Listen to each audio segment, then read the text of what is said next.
dengan aksi penyerangan di sebuah pool atau terminal taksi. Nah, aparat kepolisian akhirnya menangkap satu orang pelaku pembakaran pool taksi di wilayah Cimahi, Jawa Barat. Dugaan sementara pelaku yang merupakan karyawan itu nekat membakar puluhan taksi karena sakit hati tidak dipinjamin uang.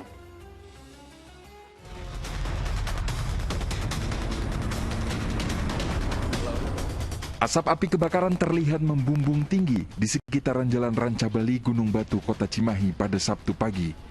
Sebuah garasi mobil taksi terbakar. Sebanyak 30 mobil di dalamnya hangus terbakar. Seorang karyawan perusahaan pingsan saat mencoba ikut memadamkan api. Api baru berhasil dipadamkan 2 jam kemudian. Polisi menangkap satu orang pelaku pembakaran yang diketahui merupakan karyawan perusahaan. Hasil pemeriksaan sementara, pelaku diduga nekat membakar puluhan taksi perusahaannya karena sakit hati tak dipinjami uang oleh perusahaan. Secara motif kita sudah amankan tersangka. Proses modus dan sebagainya mungkin nanti dijelaskan dalam proses penyidikan. Berapa orang Pak yang sudah diamankan Pak? Sementara 1 orang yang sudah kita amankan. Dari hasil olah TKP, polisi menemukan tas dan korek api serta botol yang berisi bahan bakar bensin yang digunakan pelaku untuk membakar taksi. Untuk mempertanggungjawabkan perbuatannya, pelaku dijerat pasal 187 KUH Pidana tentang unsur kesengajaan pembakaran dengan ancaman 12 tahun penjara. Muhammad Abbas melaporkan dari Kota Cimahi, Jawa Barat. Ya, astagfirullahalazim. Ternyata seserem itu Ustaz ya, sakit hati ya. Ini karena tidak dipinjami uang, kemudian pelaku sakit hati dan nekat melakukan tindakan yang merugikan orang lain akhirnya. Ustaz, setiap orang pernah merasakan sakit hati. Lalu bagaimana cara yang paling ampuh untuk meredam perasaan sakit hati tersebut? Ya, makasih Mas Jimmy. Sebelum menjawab itu saya pikir perlu kita bedakan sedikit ya antara sakit hati dan dendam ya.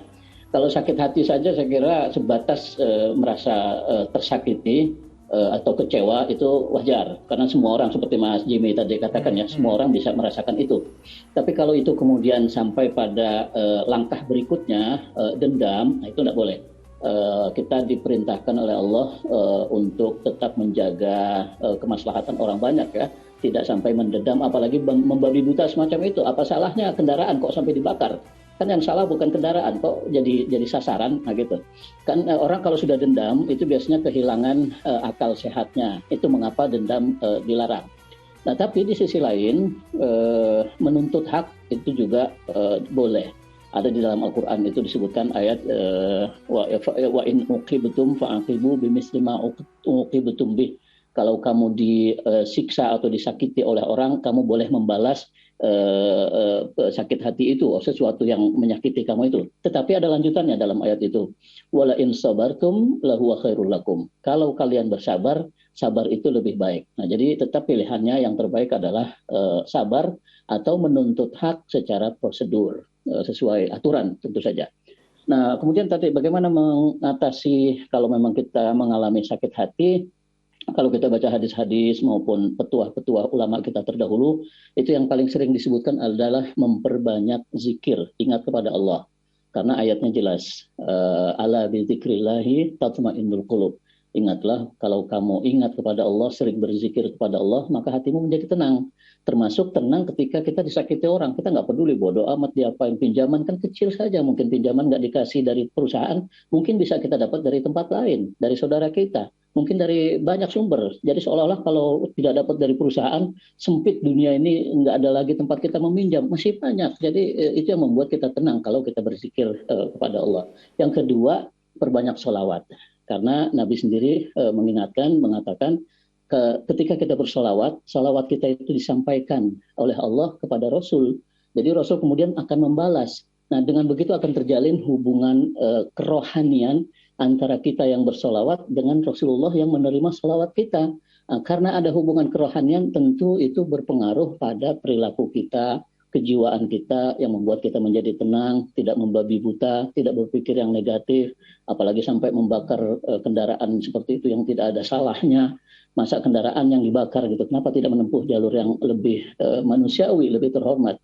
Begitu saya kira itu yang perlu kita. Yang paling penting berzikir, dan yang kedua itu memperbanyak salawat kepada Nabi Muhammad SAW.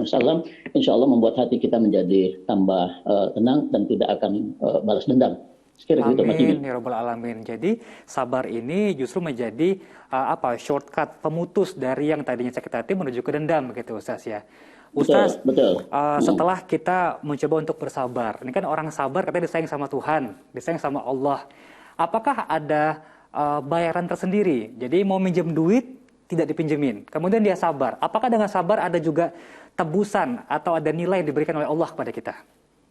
Oh, sangat banyak. Bahkan salah satu perbuatan yang langsung dibalas oleh Allah di dunia, ya, bukan cuma di akhirat, itu antara lain sabar. Selain kalau kita berbakti pada orang tua.